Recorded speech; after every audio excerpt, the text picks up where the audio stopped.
What up, what up, what up? Thank you for tuning in.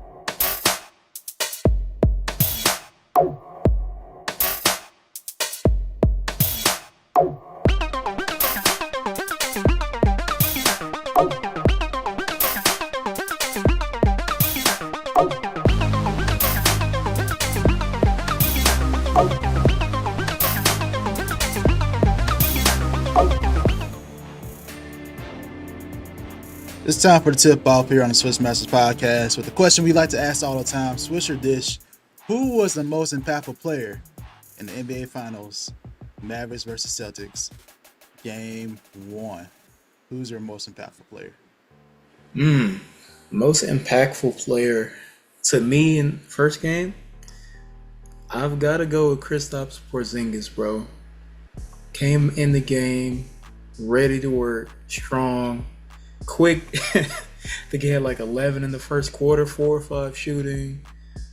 The man was on fire, and glad to be back on the biggest stage in basketball. And I was happy for him, honestly, because he's a really good player in my opinion, and he's had a rough time with injuries, and now to be in this position, he took full advantage, and it's exciting to see. It's making this series very competitive so far. So shout out to Kristaps Porzingis. That's who it is in my opinion. I am not mad at you about that answer one bit, man. Kristaps, 20, like it was exactly 20 points in like 21 minutes. That's wild efficiency right there, man. 1 per minute. Bro, he was going off, bro. I was so impressed with Kristaps. But I'm gonna give some love to Jaylen Brown. He's my most impactful player of game 1. Kristaps really helped you get to that big lead, but once the lead got tight, Jaylen Brown's defense really ignited some things on both sides of the ball. Defensively, some major blocks. Block party. That block on Kyrie, man. The stopping Derrick Jones, like that's tough. That's a tough assignment right there. But he stopped him. Some great buckets on the other end to ignite the team. Some great posters. So he's my most impactful player game 1. But you can't go wrong either way with any of these two players. Shout out to the Celtics. And as we talk here on the Swish Masters Podcast, we welcome you in. I'm your co-host QtheGuru. I am the executive producer, also go by Zay. But today it's not about that. We got a lot of good things, bad things to talk about with hoops today. Some bad things. Well, for the Mavs.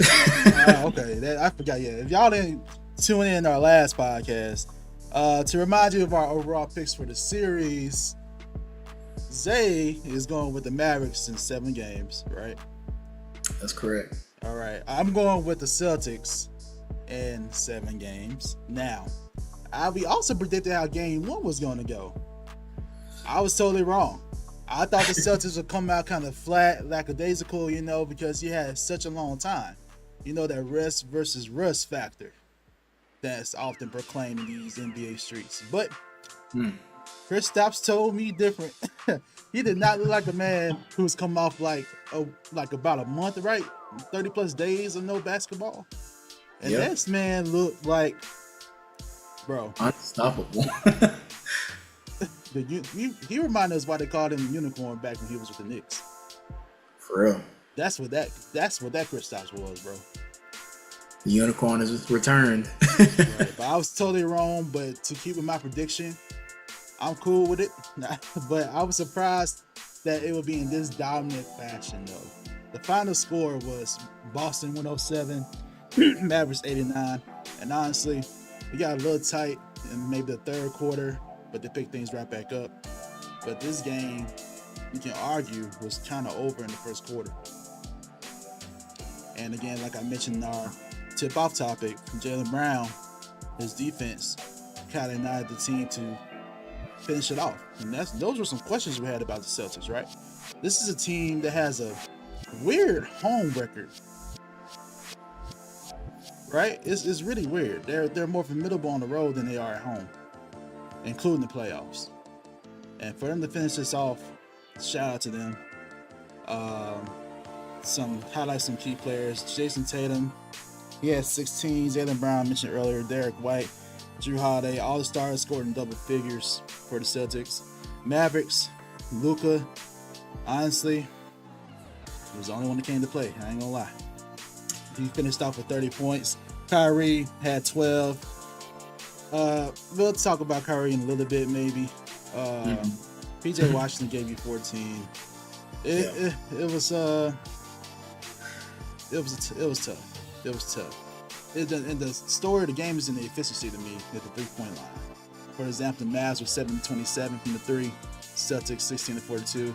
A lot of these looks were open. The Mavs had some open looks too. Just wasn't knocking them down. This is what the finals does. Jose, since you picked the Mavericks, asking you this question: what adjustments do the Mavericks need to make for Game 2? Well, I think Coach Kidd touched on it in his press conference, but they have to, one, take advantage of the open looks. As you just mentioned, there was not a lot of scoring outside of Luka in this game. Kyrie Irving obviously had an unusual game for him. He spoke on it too. He hasn't had the best offensive games in the playoffs this year, but I don't expect that to happen. So Kyrie will correct himself, I'm sure. But when you're the other guys, if you're looking at Derrick Jones Jr., right, he's been giving you probably in the past 2 series that they've been in, 3 threes a game. Couldn't really knock down shots. Boston was obviously coming out on fire. Dallas was, I want to say, I think I saw the stat earlier that they were like 6 of 24 on open looks or near wide open looks, something like that. Honestly, I think it was just the energy of the Celtics that kind of got to them. So that's a big thing. They kind of came out with less energy, and I think the energy of the Celtics kind of like shocked them, and they weren't really able to make shots outside of Luka Doncic, obviously. But the other thing, I think they just have to kind of like move the ball. It was kind of like stuck for a lot of the time. Obviously, you got 2 of the best like ISO guys in Kyrie and Luka, but I think they have a better chance of like shifting the Celtics defense, because right now they're pretty steep. And even like when they tried to get the matchup with like Horford, I don't feel like Luka or Kyrie really took advantage of it. So right now the Celtics, they have the defensive edge, or at least they feel like they do, because Dallas, on top of not really making shots, they didn't take the best shots, or they didn't really like pass the ball enough to get really good shots. I think that's the biggest thing. Obviously, you've got to not turn the ball over. We saw dunk after dunk, and the interior defense was lackluster, to say the least. I was really disappointed, like how I just saw Porzingis coming through there. I saw Tatum coming through there. I saw Brown coming through there. I'm like, man, all these posters in like the span of a few minutes. It felt like just back to back dunks on the Mavericks. And I was like, all right, man, what's going on? So they got to do a better job of protecting the rim and making things difficult for these guys, man. I feel like Boston had a way too easy of a time getting to the rim and getting the shots that they wanted. They have to make these dudes uncomfortable. I'm sure Jason Kidd is going to preach that, and we see something different in Game 2 for sure. Any concerns about Luka only having 1 assist? To me, it seemed like that was kind of a game plan if you're the Celtics. Luka, we're okay with you getting 30, 35. But we're going to limit everybody else. What are your thoughts about that? Yeah, I think that's a big problem, because Luka, obviously, we know what Luka can do. He can score, but the other thing he does is get the team going. And if he's not able to rely on anybody to make shots, or he has to score multiple possessions in a row down the stretch, then the ball kind of sticks, and it's like, all right, they can zone in on him. They need to get other guys involved. These other guys need to be ready to make shots, make plays, or just making, like I said earlier, like just making the right pass so you can get better shots, so you can have a chance. You know what I mean? Like they didn't really, on top of not making shots, if Luka can't get but one assist, that's a problem, bro. Like this man is pretty much almost average a double-double for as long as I can remember. So if he's not getting any assists, like to Lively, like even think about the lob threat. That's been killing everyone this whole playoffs. We didn't see that. Like I think Derek Lively had like one shot that he made. Gafford had like a couple.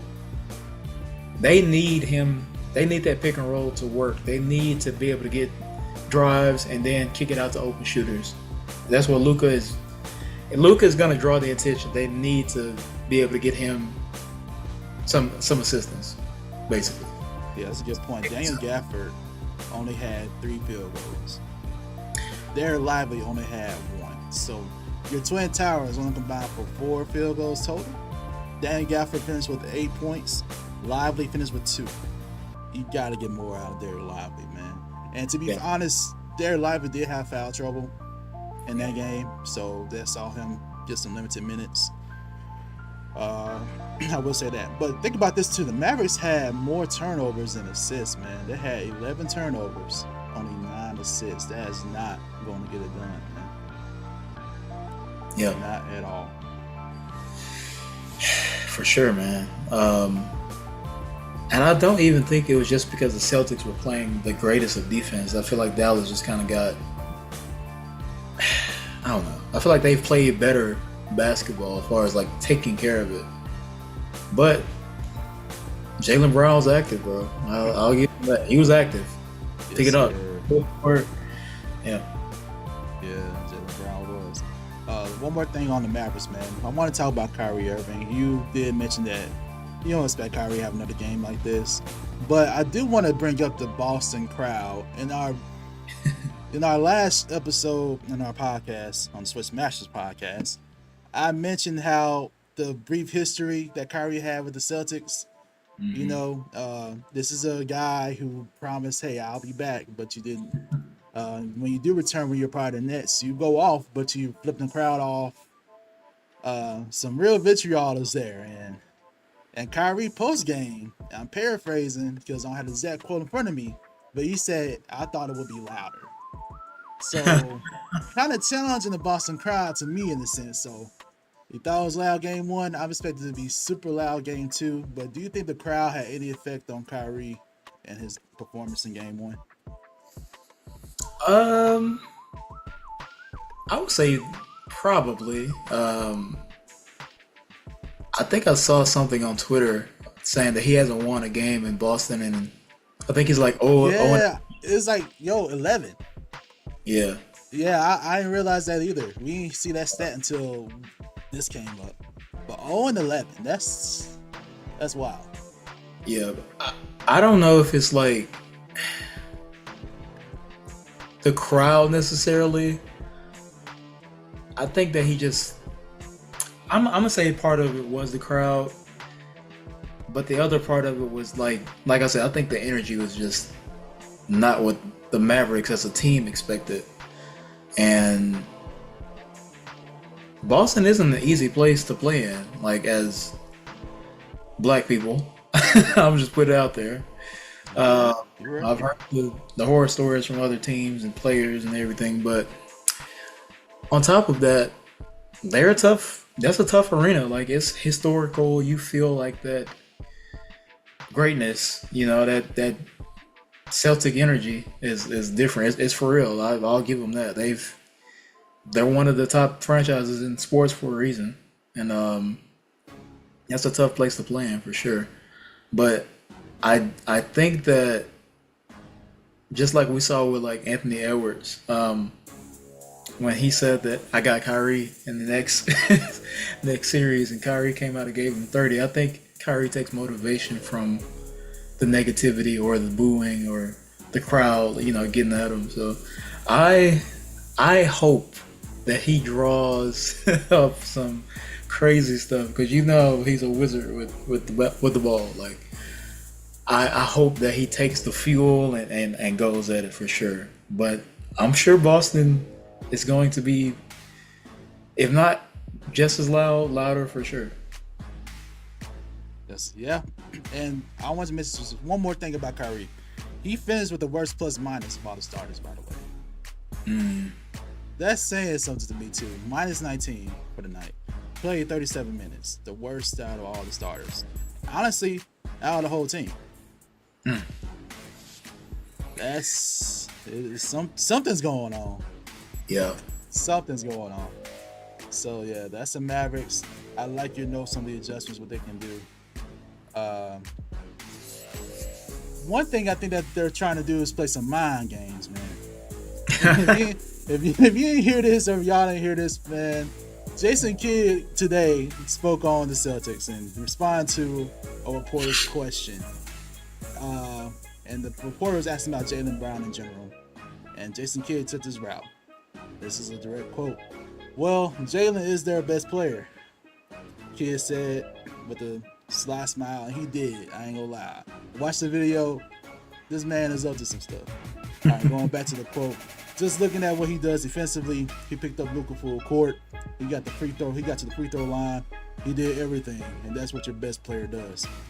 Just understanding he plays both sides, defense and offense, at a high rate, and he's been doing that the whole playoffs. I mean, when you talk about the Eastern Conference MVP, and it seems like he has continued to pick up where he left off. End quote right there. Now, this man brought the Eastern Conference MVP, bro. I was like, I think there's some mental gymnastics going on, bro. Trying to destroy the team from within type stuff. Trying to pit Jaylen Brown and Jason Tatum against each other. But I respect Jason Tatum's response, Jaylen Brown's response.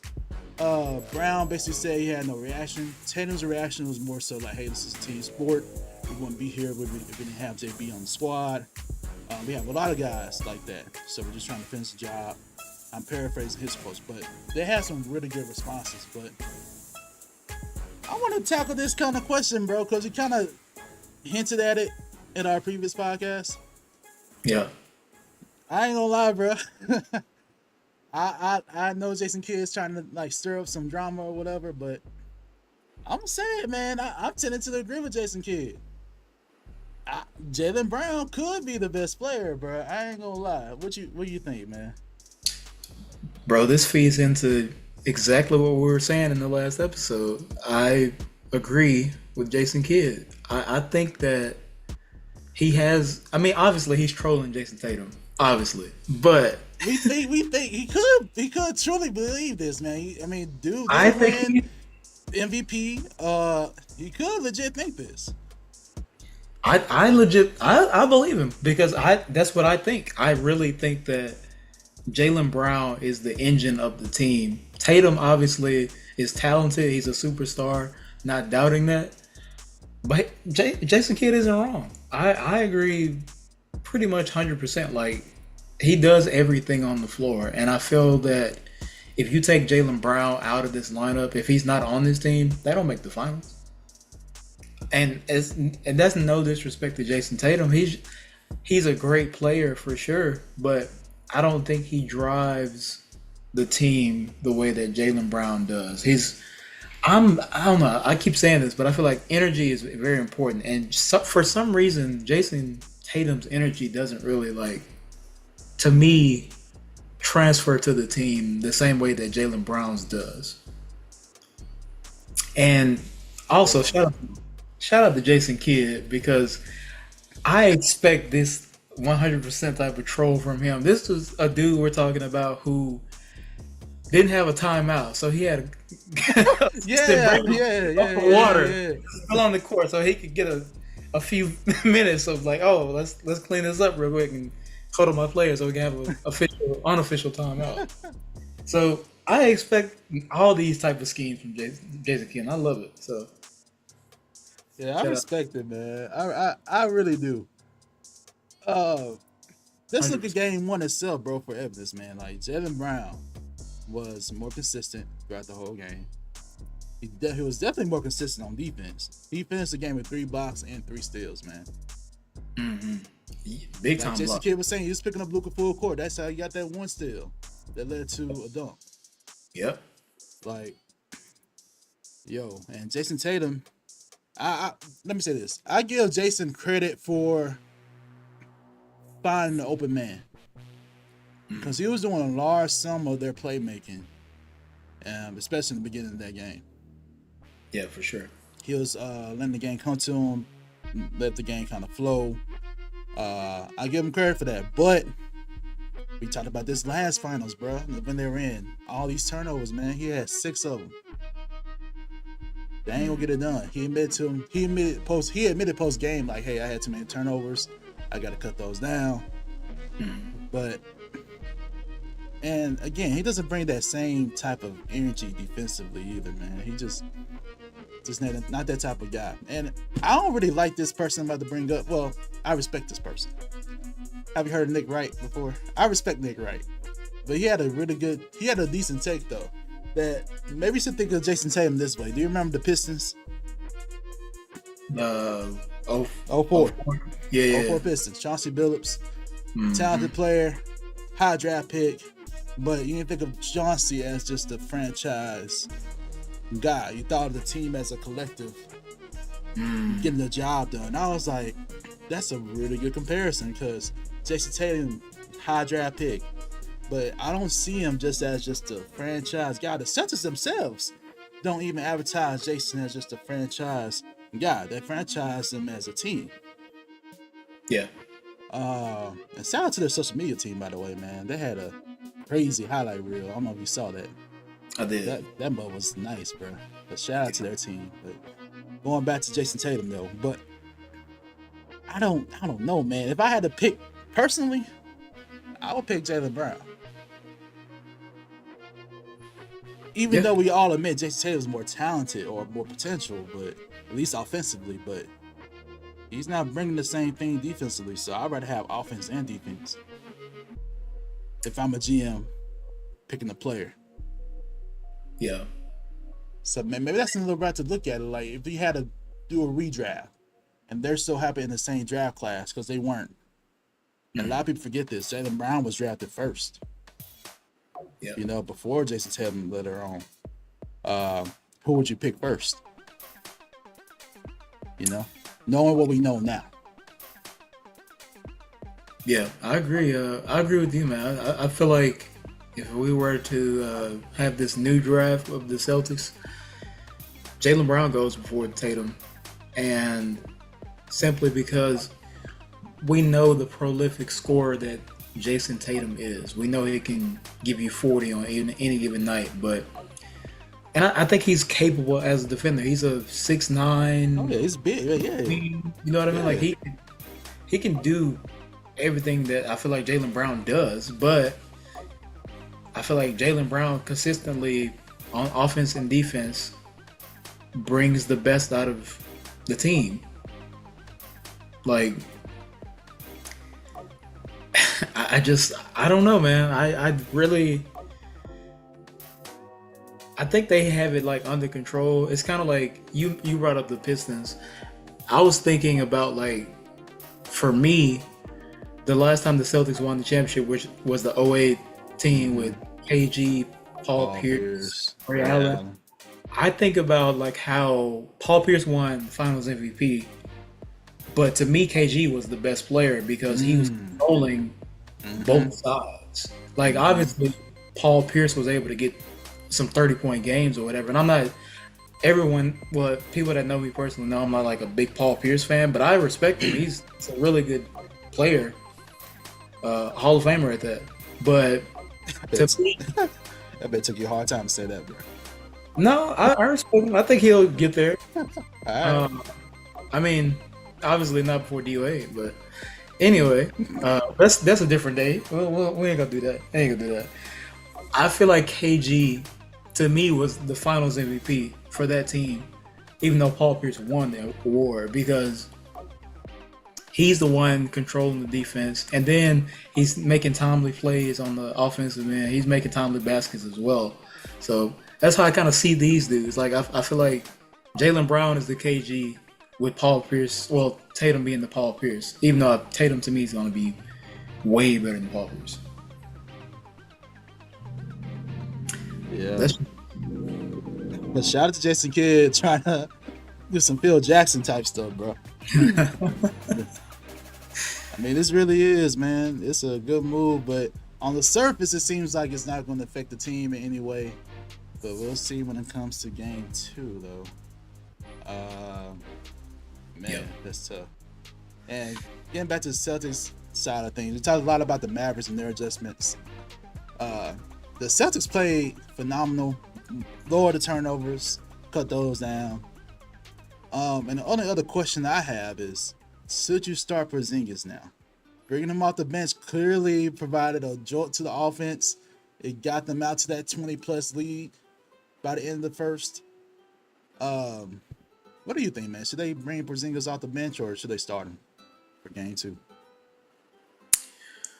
I say they bring him off the bench, and part of it, I think this plays a factor into it too. Rest in peace to the great Bill Walton. He was honored before the game. They had the Walton shirts on for warm up, and if you remember, obviously he was one of the legends for the Portland Trailblazers, but he also played a role with the Celtics as a sixth man. And I feel like Porzingis took on that role of like the Walton coming in and bringing that energy, you know what I mean? Yeah. So on top of that, just like the pure basketball aspect, Porzingis coming off this injury, got a lot of rest, and he was able to give you 20 points in 21 minutes. He's been itching to get back to the court, and he did his thing.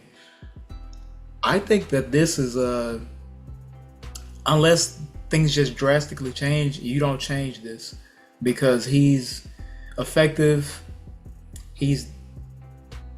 I think you kind of like keep him a little bit safer. You can reserve him for later down the line, fourth quarter or later in the series where he can play extended minutes. By just bringing him off the bench, let the game come to him, let him come in, get his reps, do his thing, take him out, and you keep things consistent with Al Horford. I don't think Al is going to care regardless of starting or not, but it worked for him in this game. Let's keep rolling, and you need some depth on the bench anyway if you're Boston. So he brings that as a scoring threat off the bench to me. Obviously, I think he's not by any means needs to be coming off the bench. He's a starter in probably any team in the league. But in this position, in this time frame, bring him off the bench. Yeah, I agree. I believe at least for game 2, bring him off the bench because again, he is still returning from injury.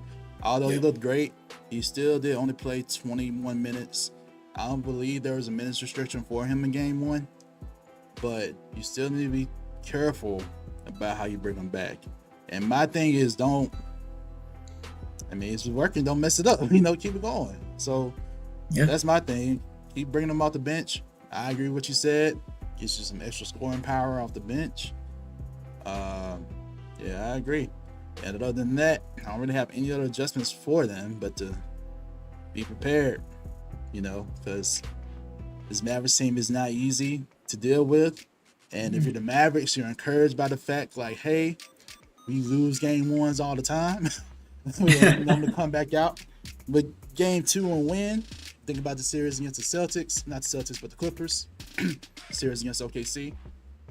Same thing has happened. So, if you're a Mavericks fan, you should be confident in that. And same old, business as usual is their mindset. But Celtics need to have the mindset. We need to protect our own court. This is what we need to do if we want to potentially see a game 7, on our court. So, man. Before it gets you go ahead. Oh, I agree with you, man. I think that the Celtics need to just keep that same mindset of protect home court. Let's come out, get things done while we can early. They'll be fine. But on the Mavericks side, like you said, stay encouraged because it's not like you haven't been in this situation before. And if you think about the last time the Celtics were in the finals in 2022, they won game 1 then, but we know the result. Oh man, I need to go. So going back on this comment by Jason Kidd, I'm gonna go back a little bit. Yo, I just saw on my feed, man. This is from SportsCenter. So, Okay. Jrue Holiday reacted to Jason Kidd's comment, bro, and he said, "I don't think he's lying." Oh. And I don't know if this is true. You know, sometimes SportsCenter picks up like false stuff from these other pages and stuff. But apparently, this is what Jrue said on the Sirius broadcast. But you know, and things could be taken out of context too. I just want to say that. I don't know the full quote from Jrue Holiday, but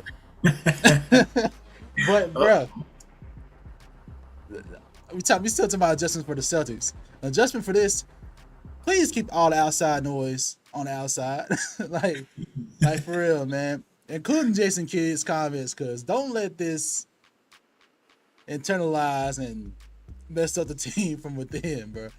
Like, you can't fall for this type of stuff, man. If you're Jason Tatum, don't do too much. Do your thing. Stay the course. Jaylen Brown, do your thing. Stay the course. He's already motivated. This is going to motivate him even more so. I just need Jason Tatum to just play your ball. Do your thing. Don't do too much. And somebody brought this up. I was watching Speak one day.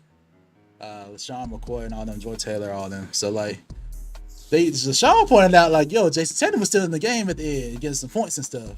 While Jaylen Brown was sitting there. I was like, bro, you tripping? But he was right. Why was he in there that long? I don't know, bro. But like, I'm just saying, bro, it's a little bit questionable. Don't let this stuff get into the locker room, man. You know, man, egos, they will get in the way of things. So don't let ego go to your head if you're Tatum, Brown, Jrue Holiday, any of the Celtics. Like, I think Jrue Holiday is just being truthful because we agree with Jason Kidd as well. So he's not like, you know, but I hope that your young players, your young stars in Tatum and Brown don't, you know, get this twisted or rubbed the wrong way because of like, and you know, like Tatum said, I think that's very mature of him as well to say that we've been basically paraphrasing. We've been a great team. They were 64-18 as a team. I think we've probably said this over the course of the year. One of the best starting lineups we've in the league, probably the best at this point. They're in the finals, so stay the course, bro. Don't really tune into the other stuff, but I love this from Jason Kidd. Like I want more. So because I'm also rooting for the Mavericks, I want Jason Kidd to just go into their heads as much as he can. Yeah, this is such a smart tactic by Jason Kidd, bro. I'm like, love it, bro. This is this is wild. That's warfare. That's part of the game, bro. It's not just the all right. Can you slide your feet? Can you make a jump shot? It's the can you outthink me? Can you stay focused? Can you not get upset when I say something that triggers you? Like that's the fun. That's the real fun part of it, for real, bro. So yeah. Yeah, it'd be something they bring that to the court too in game 2. Like somebody say something. Mm-hmm. Yeah. Oh, that's another turnover. Taylor's better. Like, you know, I don't know, bro. Like, I don't know. Before we get to our picks for game 2, though, man, let's get to some other NBA news around the rim. The Lakers, man. The day of game 1, bro. Breaking news. Where does news come from, Woj? We ain't hear of it at all.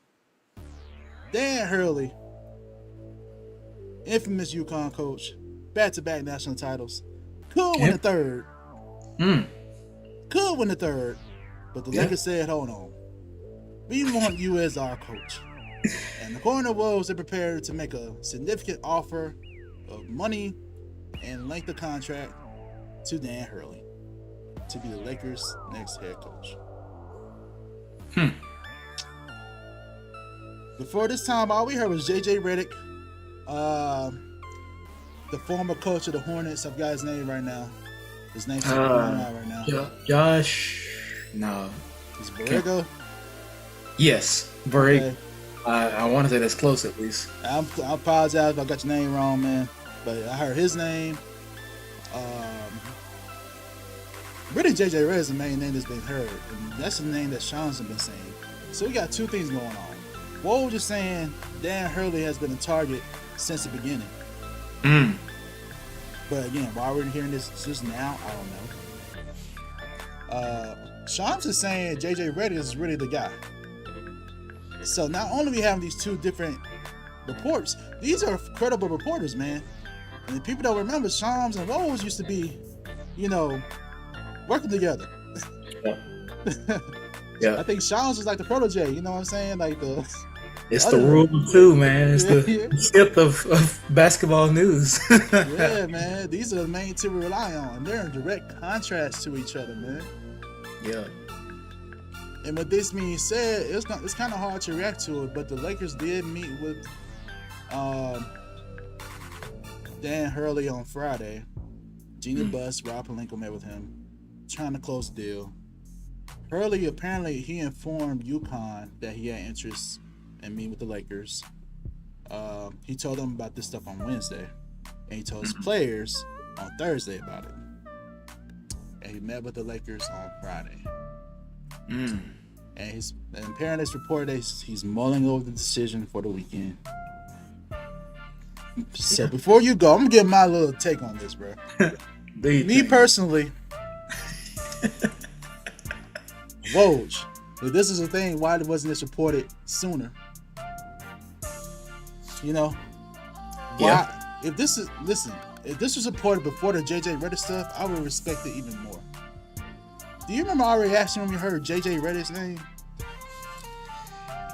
Yeah. Like, this would make the Lakers seem more credible if they did this.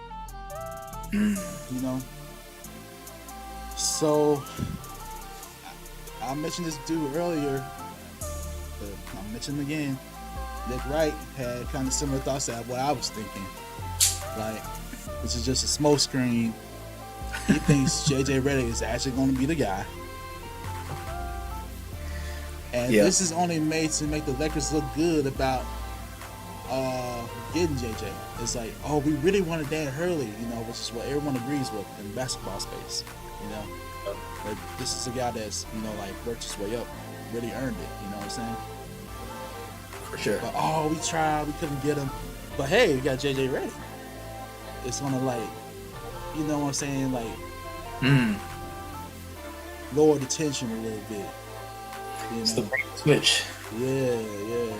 So I kind of agree with Nick Wright's take on that, man. I ain't gonna lie. Because you tell me no one heard this at all? That's what's fishy to me about this, bro.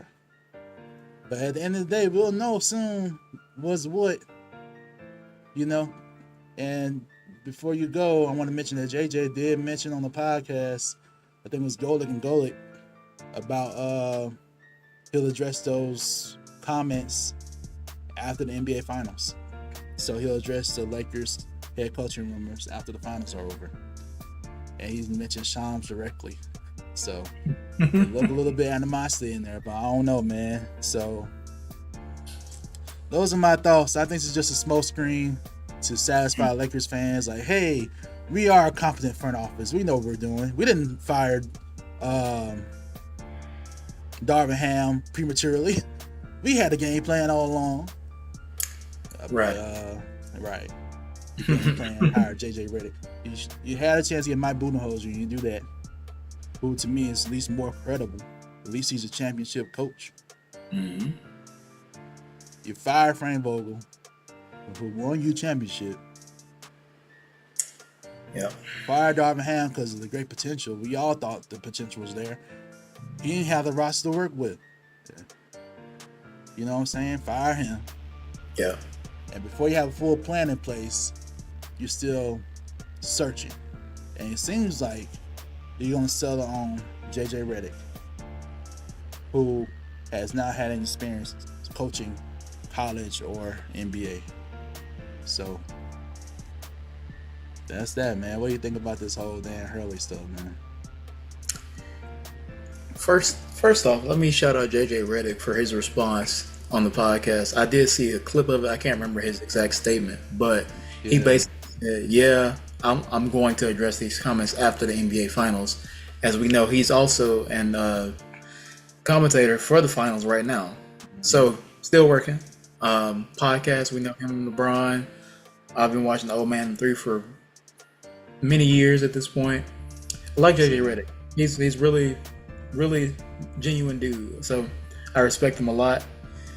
The thing that I dislike about this, just like you, is always something with the Lakers, bro. And I'm honestly quite frankly, bro, I'm tired of it. Because who is running y'all's media? Why are we getting reports that, oh, JJ Redick is the frontliner, and then all of a sudden, Dan Hurley. We ain't heard nothing about Dan Hurley. Dan Hurley just won 2 back-to-back NCAA championships. How often does that happen? I don't know, 15 years ago, that was the last time? On top of that, now you want a college coach? I'm the Lakers, bro. You also just gave me fuel because Frank Vogel, Darvin Ham, bro, y'all turning into it's such mediocrity when it comes to how they are as an organization. It's all about big names and, oh, this happened. Is LeBron controlling this? Or the Lakers, did Rob Pelinka do that? It's just like, I'm so tired of the Lakers, bro. Like, who asked for this? Who raised you?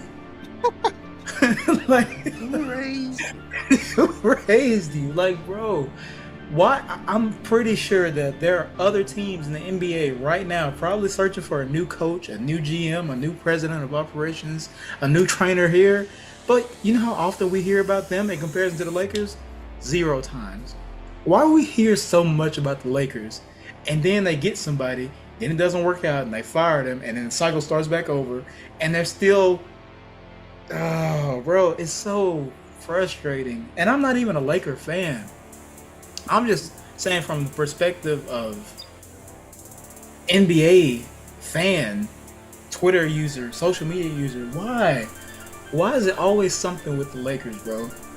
And even if y'all get JJ, who I think will do a good job, even though he doesn't have the coaching experience, I think he can become a good coach if he decides to do that, which I also don't think he should do, just in my opinion. If you get Dan Hurley, what are you gonna do? Because if you have a good season, oh yeah, it worked out and everything was according to plan, even though y'all don't have a plan. And then if it goes bad, you gonna fire him too? This man could have easily just, like, he's building something at UConn. I think I don't know, bro. It's just, to me, if I was in the position of, I'm a coach and I got an opportunity to work in the NBA, I'm staying away from the Lakers. It's too much and this is not his fault, but it's too much with Bron. It's too much with Hollywood. It's too much with this organization specifically, because you go from winning a championship in 2020 to now, like 4 years later, you either don't make the playoffs or you get bounced in the first or second round, or you're in the play-in for the past 2-3 years. Like, I'm so sick of the Lakers, bro. Dan Hurley, JJ Redick, if y'all want to take on a challenge in your life, sure, I would stay away. I'm just, and then, like you said, just the timing of these things. Bro, this is the finals. Who's in the finals? Dallas Mavericks, Boston Celtics. Why must the Lakers find a way to creep into the spotlight? Let us watch basketball, bro. We don't care who you hire because it's not going to matter. LeBron got 2 or 3 years at max. AD, he played better. I think he's going to be fine. But They're not going to the championship. What's your goal? Like, besides, like, oh, we're the Lakers, we're famous and historic, and we won championships in the past. Stop. Let the other teams ascend. Y'all can't be the center of media forever. I'm done. I went on a rant, but the Lakers just, it's frustrating, bro. It's frustrating, guys. Like, what is going on? Stop. It doesn't matter what y'all do. Y'all are in this mediocre stage, and you won't be good for probably a while unless you just. I want to see players. Honestly, if you would have told me about some players, I would have been like, okay. But we're talking about coaching, the same roster that. All right, I'm done.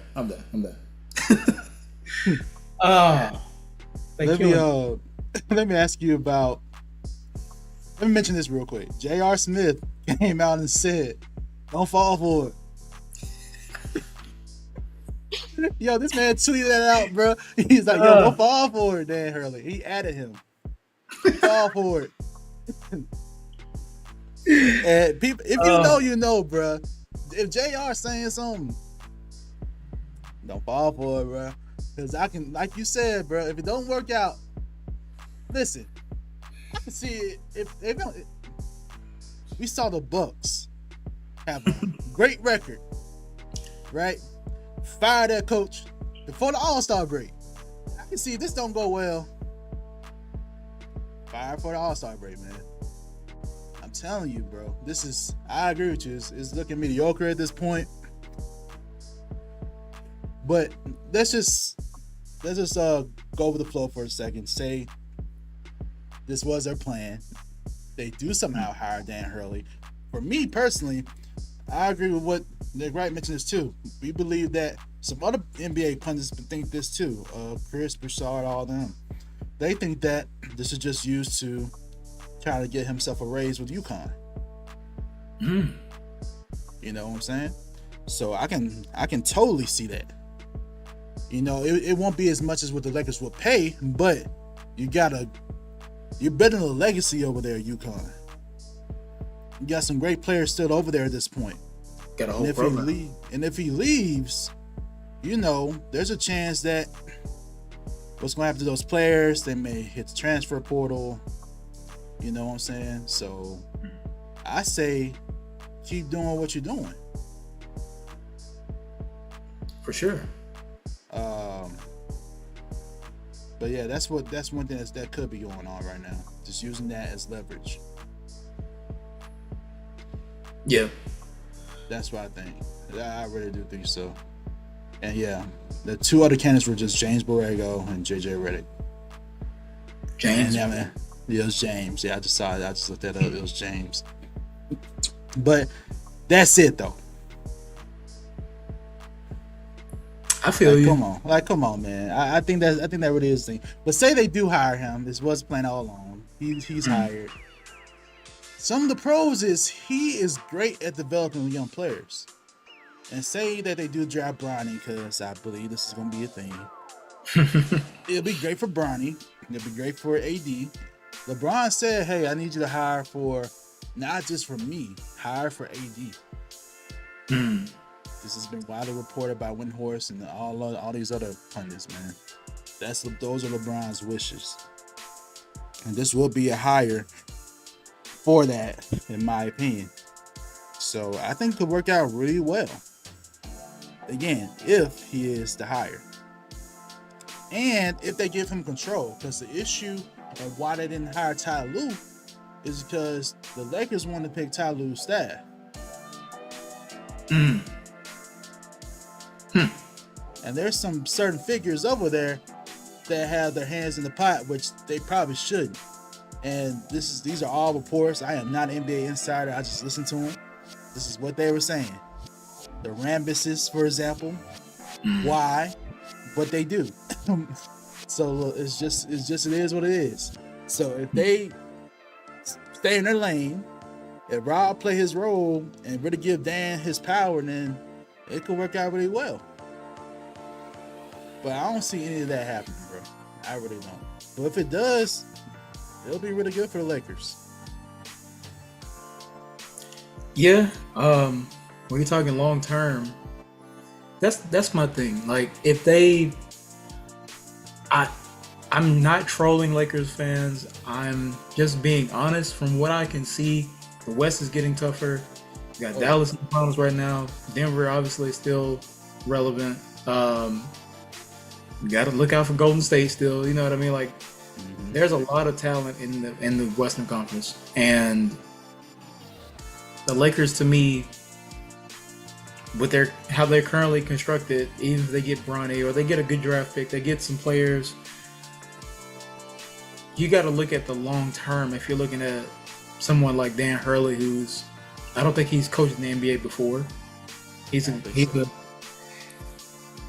a relatively new coach. I think his dad coached as well, but we're talking college basketball coach transitioning into the NBA, which is a transition in itself, and managing different players, personalities, etc., who've been around, who've been playing the game a certain way.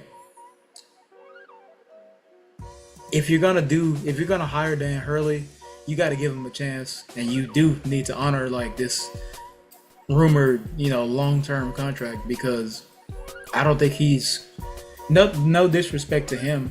I don't think that he's just going to be able to translate from college to NBA and have instant success. If you hire him, let him, like you said, everyone. That's another thing with the Lakers. I feel like everyone is in the pot, like you said. So it's like, all right, let the coach be the coach. Let him come up with a game plan for the team, for the organization that makes sense, and let him execute it. Let him try to, at least. I say, especially in a few years, like I said, LeBron's not going to be there forever.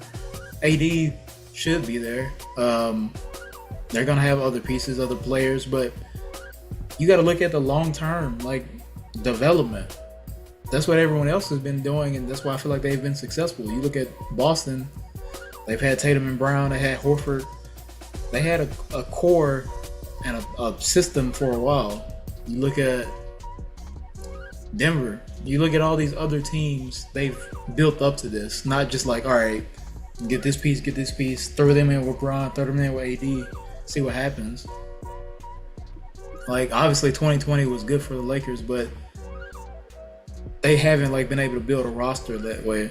You got to let whoever the coach is, whether it's Dan Hurley, whether it's JJ Redick, whether it's some other random report that comes out next week, let them be who they need to be as a coach.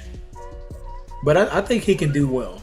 If Dan Hurley is the guy and he takes on the job, I think he will do well. Obviously, just come out with 2 championships. He's doing something right.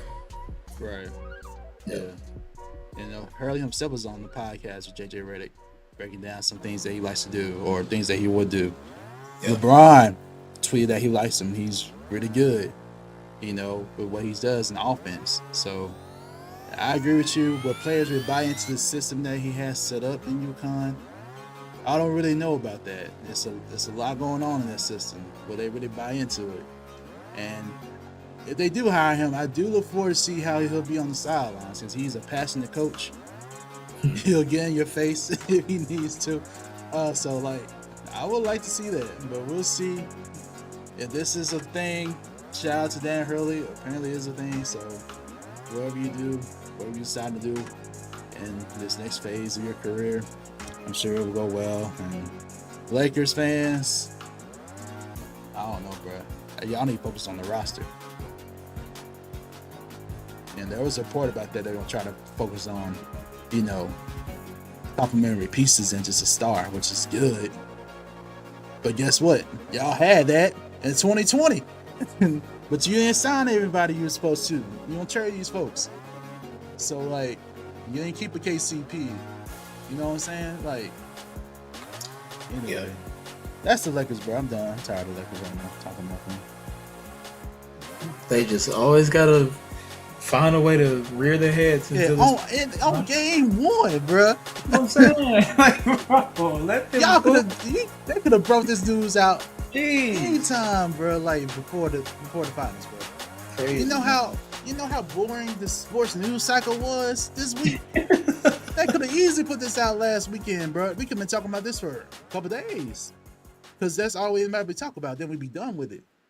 But you had to break it out. Game 1. Come on, bro. Shout out to Woj too, man. Doing Shout out to them. It's not their fault. They just have his job. Yeah, they got to do their job, you know. Yeah, they're just doing their job. But I'm really interested to see how this is gonna play out. You got Sean's directly with Woj and so. Oh man, they're in the gym right now. Yeah, man. Let's get into our predictions for game 2, bro. Who you got winning game 2, man? Mavs or Celtics? This is tough. But I think Dallas comes out a different beast in game 2. I'm going Dallas Mavericks. Tight game. Luka take over. Kyrie has some spectacular moments. I think they're going to find a way to generate more offense. And the Celtics probably will be a little shocked. So I'm going Dallas. It's going to be a close one, but I'm going Dallas in game 2. All right. Dallas in game 2. Yeah. Okay. I agree. It's going to be a tight game. I don't see this being a blowout like it was before. Definitely be a tight game, I think. It's all about what the Mavs role players step up. Because if they don't step up, it has potential to be a blowout. Especially Kyrie. Kyrie, if he doesn't show up at all, it could be a similar thing. I don't know why. Yeah.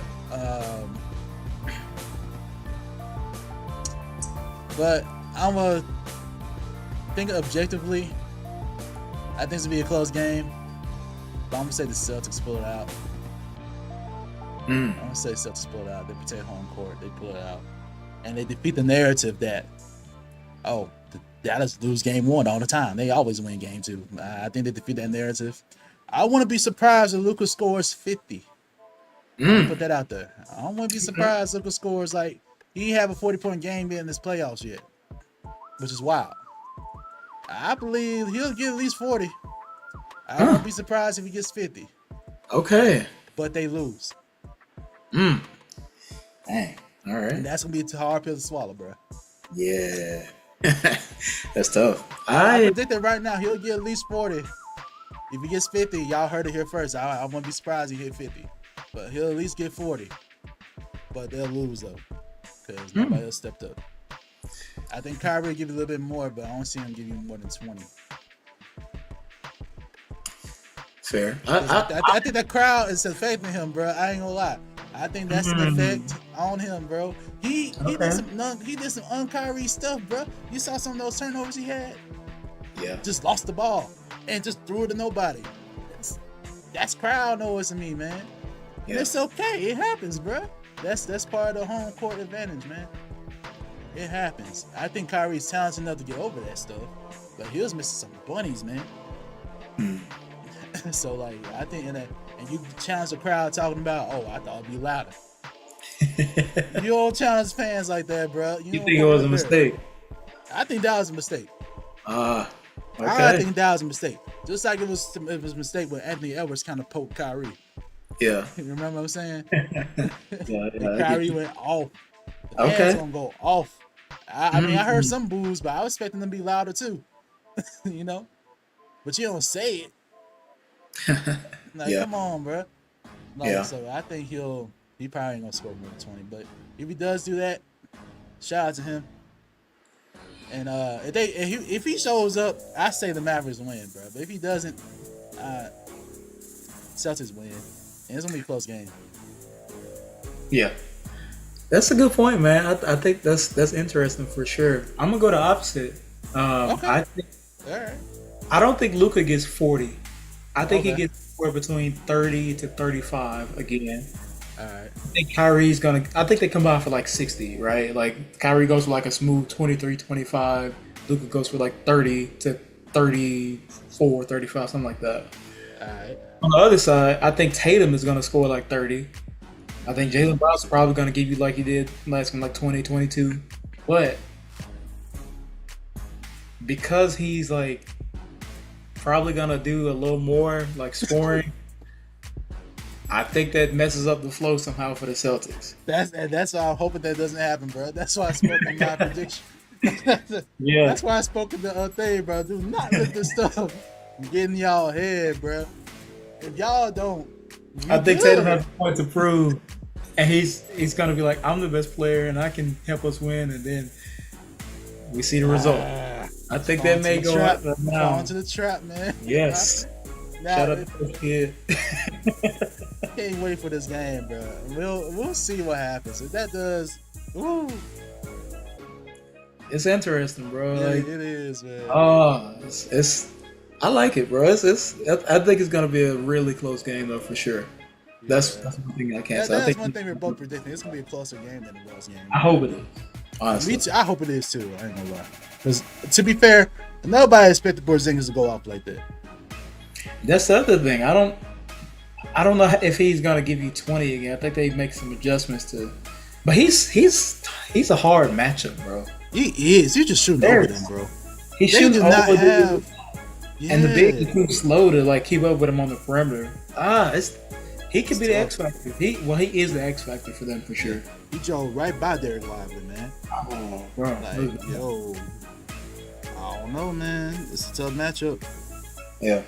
And that's what these playoffs are all about, man. It's all about matchups, man. No matter what sport it is. Absolutely, bro. Yeah. Y'all give us y'all thoughts who's gonna win game 2.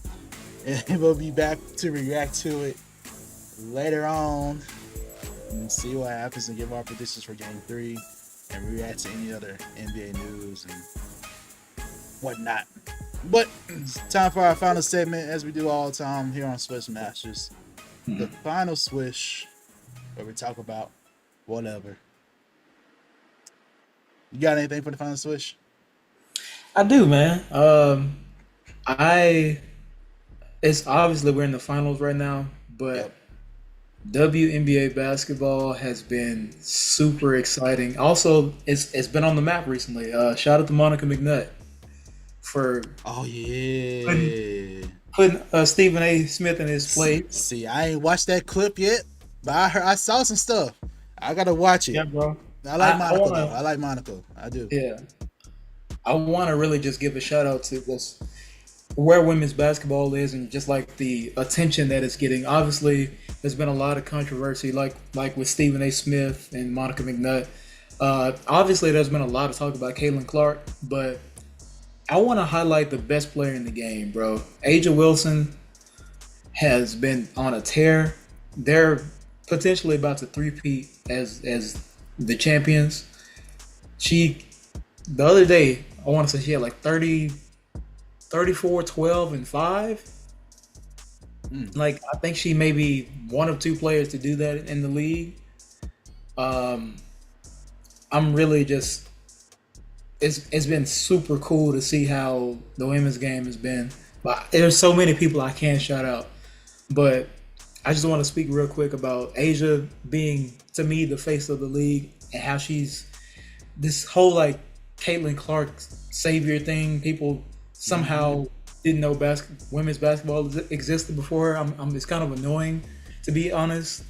But also, obviously, we know Caitlin Clark has pushed things in college and now translating to the WNBA.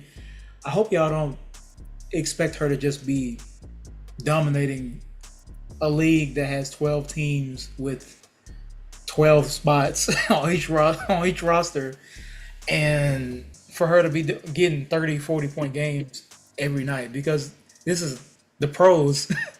And if she were to play anywhere else in the pros, she would be having a difficult time. It's an adjustment. She'll be fine. She's a great player, but I also want I want people to realize, like, I'm so tired of hearing like Caitlin Clark this, Caitlin Clark that. She's gonna be good, bro. But y'all are giving her all the attention when we got Sabrina Ionescu, we got Breanna Stewart, we got Dewana Bonner, the league is full of talent. It's full of hoopers, Angel Reese as well, who's been a very impactful. AJ Wilson. Like, there's so many people. Chelsea Gray, like, bro, Jewel Lloyd. Like, there are so many great players in that league, and Caitlin Clark is one of them. But don't pretend that they're irrelevant because Caitlin Clark is now the face, because she's not. Maybe in time, but let her adjust, because I feel like this is a lot of attention for her to be getting as well. But also, like, all right, look at the actual basketball, bro. Look at the actual games being played. Look at the talent that is in the WNBA, because there's so much more to than just one player. So that's all I got, man. But yeah, shout out to women's basketball and where it's at right now. It's super exciting to see.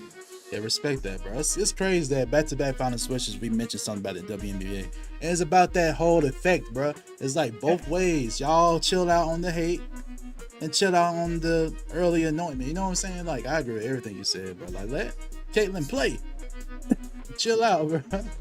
Like, chill out. Chill out. Bro. I'm sorry. I'm gonna go back. Go ahead, bro.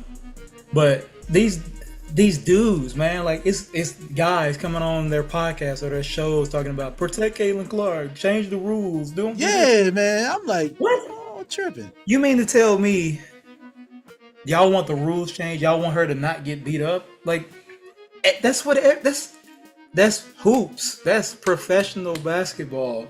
That's what happens. It's tough. They're stronger. They're faster. They're better at the professional level. Like, let her. She's gonna be fine. She has to go through a rookie year and get stronger and get better. Like, don't come up here talking about y'all got to stop abusing Kelly. Nobody's abusing her. Nobody's targeting her. But y'all are putting a target on her back by doing all this. Like, I think about how when Lonzo Ball came to the league. I was just about to say that, bro. Pat Bev came just about to say that. Roughed them up. Y'all didn't come to Lonzo. Change the rules. Don't foul him so much. Let them hoop, bro.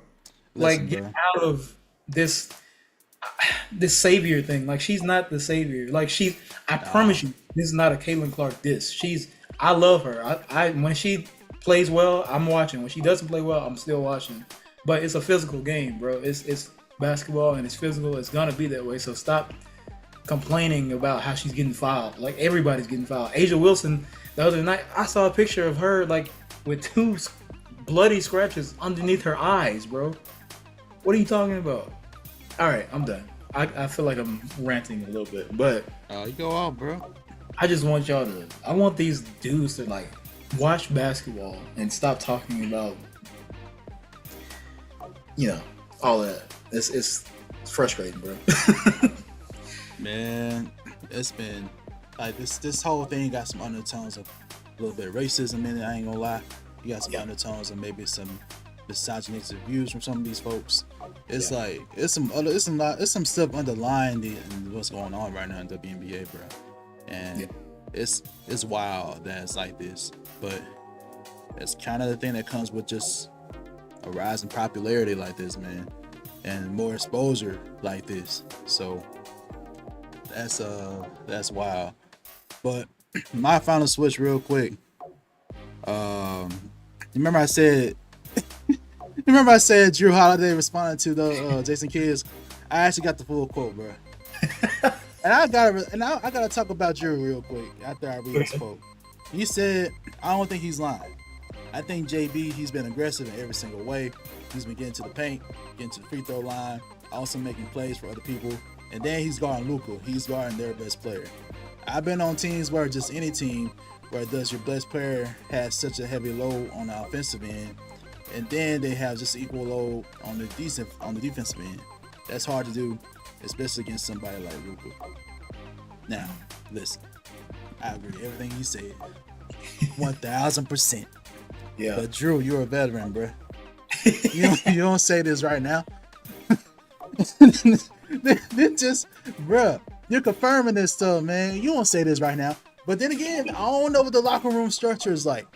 Maybe they have the accountable locker room. Jason Tatum, if you want to be the best player, guard Luka. Let me see you try to guard Luka. It could be a challenge. There's 2 ways this could be. This could be like a challenge, or it could be like, You know what I'm saying? I don't know, bro. I do like how you highlighted the defensive end, though. Jason Taylor, you're not doing that. So get to work. Be a force on defense. Show me something. It could be a challenge, but at the same time, Jrue, you're a veteran, man. You don't do this. You're causing this type of locker room stuff. You're supposed to be the calm presence. You know what I'm saying? React to the same thing like Jason did. I love Jason's response to the comment. Say something similar, man. You don't be honest. Say that for the offseason. After you potentially win. You know what I'm saying? Say that for the offseason. But that's my thing, bro. I don't know. That's my final swish. Jrue, I expect a little bit more from you leadership wise, man. But this is just your way of challenging Jason Tatum. Go ahead. That's fine. But that's my final swish. I feel that. I'm with you. They tripping now. It's crazy. Yeah, man. We'll be back after game 2 at some point. We'll let y'all know. We maybe hear some news about this Dan Hurley stuff, man. Maybe we'll let this hire coach by then. We'll see. We will see, man. Thank y'all for tuning into the pod. Thank you for being friends of the Swish Masters Podcast. As Q said, we'll be back. Enjoy these finals. Enjoy these hoops, man. And let us know who y'all think is going to take the championship. Who's getting Larry? Who's going to hang with Larry this year? So, yep. Who's going to win Finals MVP? That's going to be some other stuff. Yeah. That's cool. All right. All right. Appreciate y'all. Next time. See y'all.